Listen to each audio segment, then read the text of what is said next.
Bonsoir, chers téléspectateurs. La vérité biblique originale. La vérité biblique originale est une émission de l'église primitive du Seigneur Yeshua HaMashiach, Jésus-Christ, dans la ville de Jeffersonville, ici aux États-Unis d'Amérique, dans l'État du Indiana.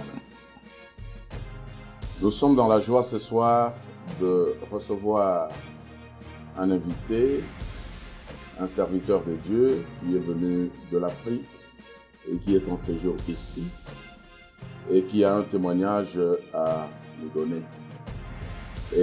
Mais avant d'entrer en matière, j'aimerais qu'il puisse se présenter, dire qui il est, d'où il est venu, donner son nom, et puis ensuite nous pourrons continuer. Shalom, mon frère. Shalom, chers frères et sœurs. Shalom à tous ceux qui nous suivent de partout.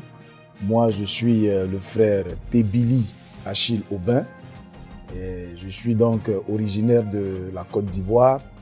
Et là-bas aussi, je fais partie donc de l'assemblée de l'église primitive de Yeshua HaMashiach. Alors donc, nous sommes là ce soir, comme cela vous a été précédemment dit.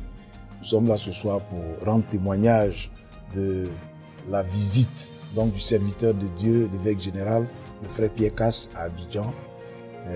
Une visite qui nous a fait tant de bénédictions et tant de bien. Voilà, donc c'est le frère Aubin Tébili qui vient de se présenter. Et ce soir, il sera question qu'il nous donne le témoignage sur le passage et le séjour du missionnaire, l'évêque général, le frère Pierre Casse de Kinshasa. Alors, frère Aubin Tébili, nous savons que le pasteur Pierre Casse, l'évêque général de l'église primitive, était en séjour à Abidjan, en Côte d'Ivoire. Voulez-vous nous dire quand est-ce qu'il est arrivé exactement et combien de temps est-ce qu'il a passé dans la ville d'Abidjan en Côte d'Ivoire? Merci bien, frère Ken. À vous aussi, shalom, parce que j'ai salué un peu tout le monde sans m'adresser personnellement à vous. Shalom. Effectivement, l'évêque général, le frère Pierre, a séjourné à Abidjan avec nous dans le courant du mois de février à mars. Il a pratiquement fait un mois avec nous, donc un mois de prédication, un mois de réveil, un mois de prédication intense. Et pour rentrer dans le vif du sujet, donc, pour entrer donc dans dans le cadre de son passage, dans le cadre du témoignage, qu'est-ce que l'on peut retenir?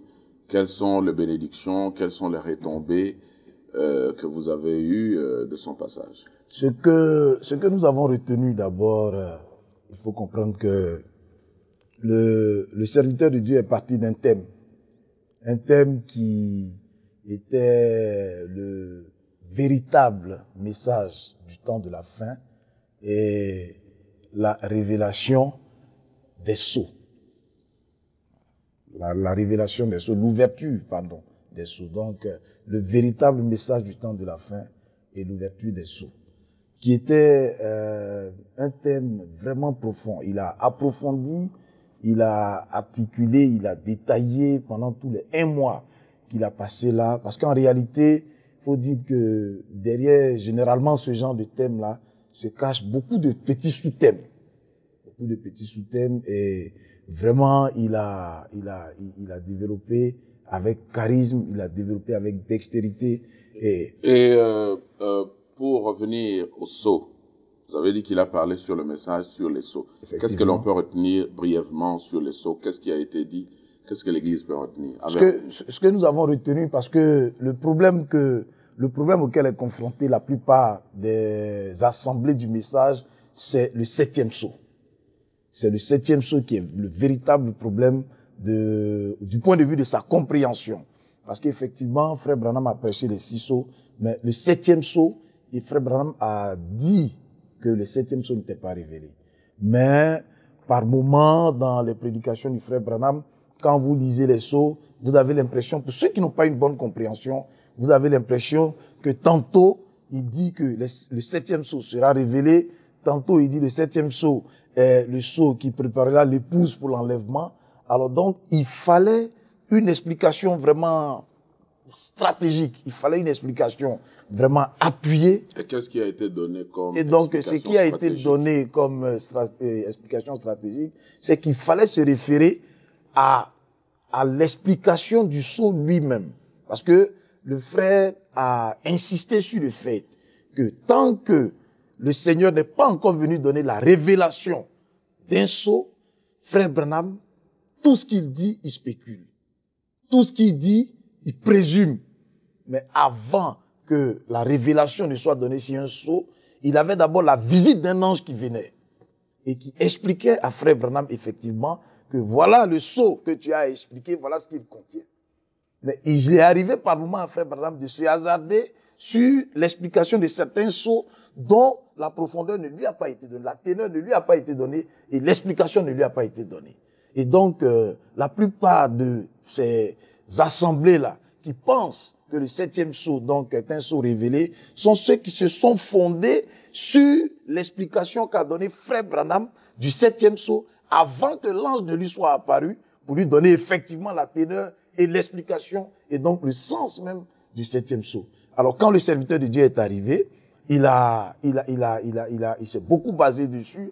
Il nous a envoyé, il nous a amené à comprendre qu'il ne fallait pas se fier donc aux explications hasardeuses, mais il fallait plutôt se fier à ce que l'ange est venu dire à frère Branham.